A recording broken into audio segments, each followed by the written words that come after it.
given and given and given. One example is, say I asked for a computer, it took 5 years to get one. That kind of thing. Right. And now I live on my computer. I have 7 online businesses. So, women submit to things or subjugate themselves to men sometimes, thinking they're bringing peace. They want to live in peace and harmony. But can I tell you, that's not what a man truly respects. A man truly respects a woman that will stand up for herself, that has a voice, that is confident. So, here I thought I was doing myself a service by subjugating myself and being submissive and being passive, when in fact, he really didn't respect that. And so you start going down a deeper well at that point.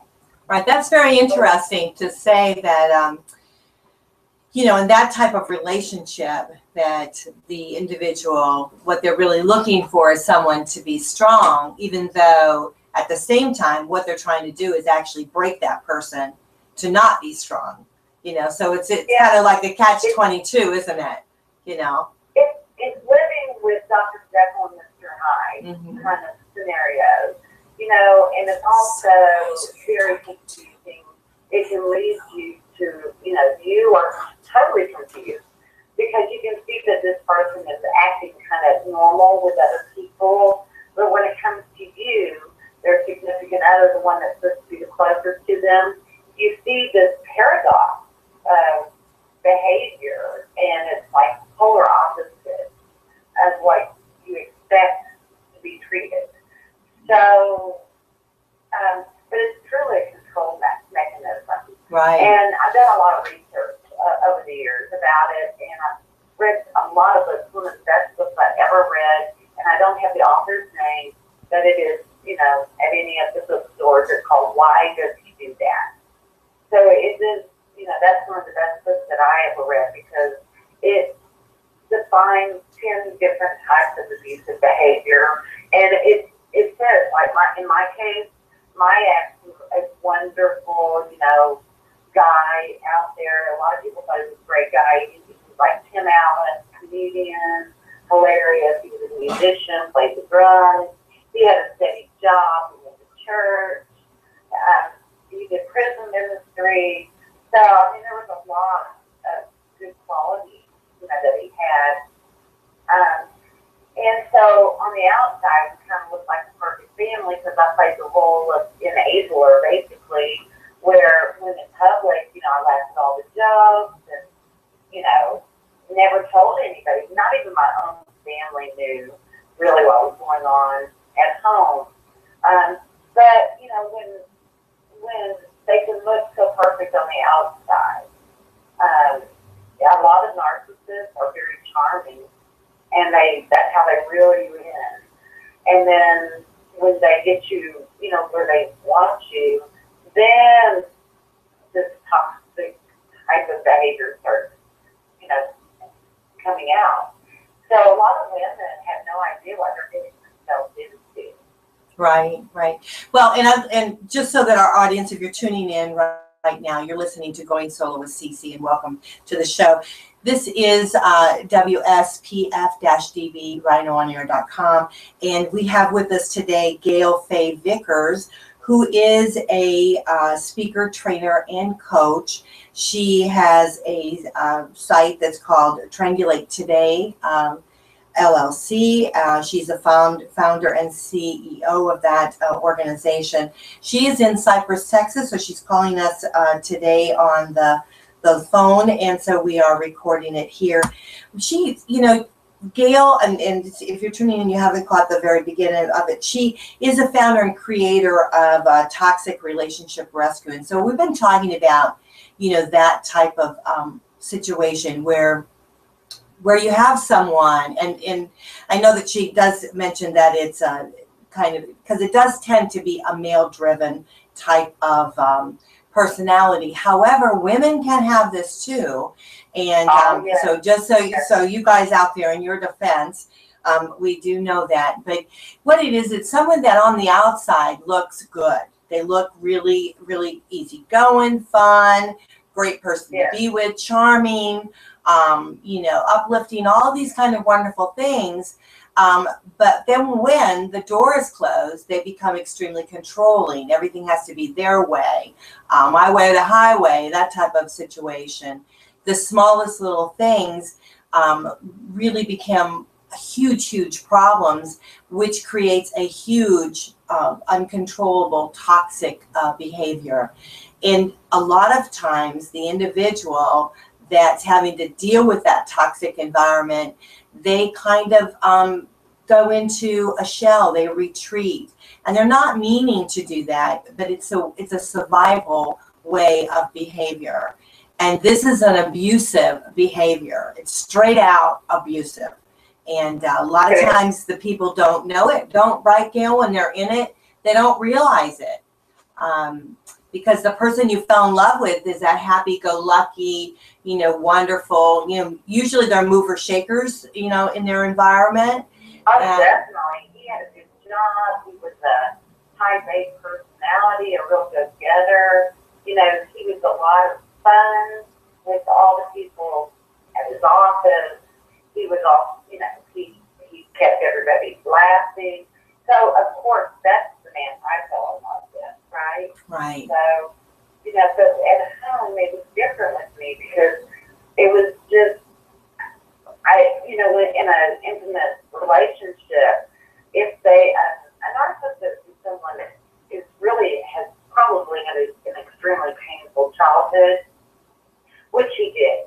And he was abused in his childhood by his father, and verbally, and somewhat physically, but mostly verbally. And so, you know, he dealt with, I think, a lot of the pain of his childhood with humor, and a lot of people did, and that's a great thing to do. But you really start to get to know someone. You think you know them, and then you get in a relationship because maybe you are a good listener, but in my case, it was like I felt sorry for him because like I wanted to make his life better, right? Right. So I came in kind of a rescuer situation. And I thought, if we're going to keep talking about your dysfunctional family, we might as well be married, right? Wow. Because every phone conversation kind of wound up going to his family. Right. This dysfunction. So I thought, well, shoot, you know, I would only do that with, like, spend this much time with someone if I truly cared about them. And I did. I did truly care about him, and we were like best friends.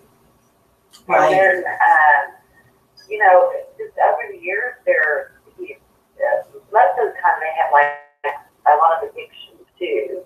Like we can name almost every addiction in the book. Okay, so we went through that. So then when we remarried, and I thought he was done with the addiction phase.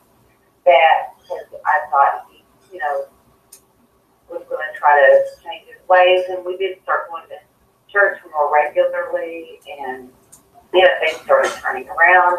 But you know, that's part of it. But that's, you know, just not to interject here a little bit, Gail. That is part of the MO. Is they want to portray that they are, you know, good, upstanding individuals. They try very hard to be able to do that. They want that rosy picture, and so they will do things that will set them apart from others. They'll do, you know, a lot of charity work. They'll do, you know, very active in their church.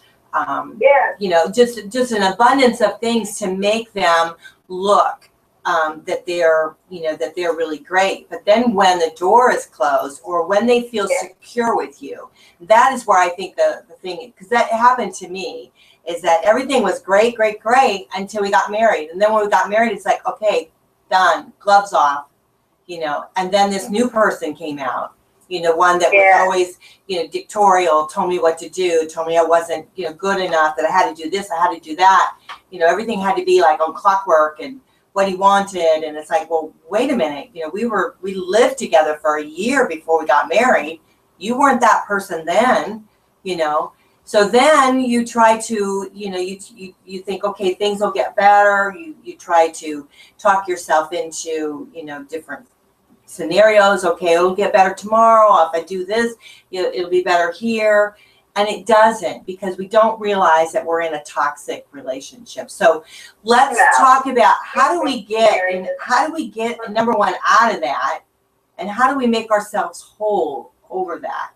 So let's talk a little bit about that. So if you find yourself in that kind of environment, what can you do to be able to move yourself forward? Let's say you want to stay in the relationship, you have children, you don't necessarily want to get a divorce, or you don't necessarily want to, separate or whatever. What do you do to try to get some help for yourself?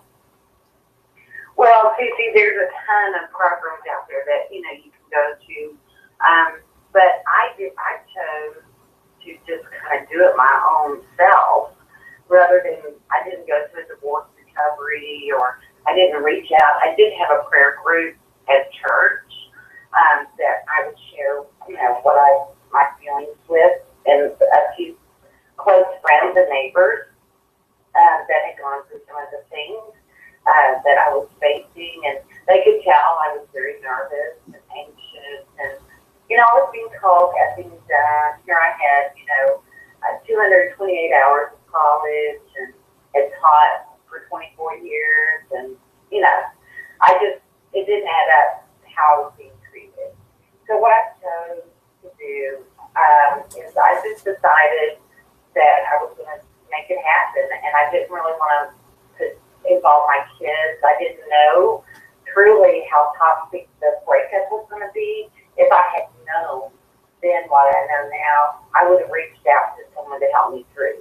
Mm-hmm. And that's why I designed this program, because a lot of people, they will go blindly into a divorce with a toxic person, and they don't know how hard ball they're gonna play with their lawyers, and they're gonna get really tough lawyers, and they're gonna listen to their lawyers, because lawyers are gonna try to they're gonna coach them with all kinds of interesting things, which I totally, my lawyer was nice. I chose a nice Christian lawyer to go up against this brutal lawyer that advised him to do some really unscrupulous things, like try to get me out of the home by making me miserable. That was her advice. Calling me names. So the verbal abuse that took place and the emotional abuse, as soon as I told him that I was going to get a divorce, it just accelerated like 100 times. Wow. So, people have no idea how, when men feel threatened and they're already toxic and they're already a narcissist, they will play hardball with you. And, seriously hardball. And that is why I formed this particular program, because it's truly an eye-opening experience to go through a divorce proceeding with someone that you thought loved you for that long a time, and now they're trying to bury you, and it's amazing in every way. So if I'm hearing you right, what you're saying is that probably the first step you have to do is acknowledge the type of relationship that you have. Understand that this is what how your spouse is behaving. His behavior is not yours, and that you shouldn't take ownership of that. But you need to understand that what you're in is a toxic type of relationship. And then, and then, as you said, to reach out to others, to express what's happening in your world, letting them know and understand that, this is happening to you, and join other organizations such as your own, or, others that are out there, that there's that relatability, so they understand and can help you. Counseling, personal counseling and empowerment is always very, very important, to be able to get you through, because you're so right. Because one thing I learned is that I thought, okay, I'm going to get a divorce, okay, bam, everything will be done, and I have a child. So no, it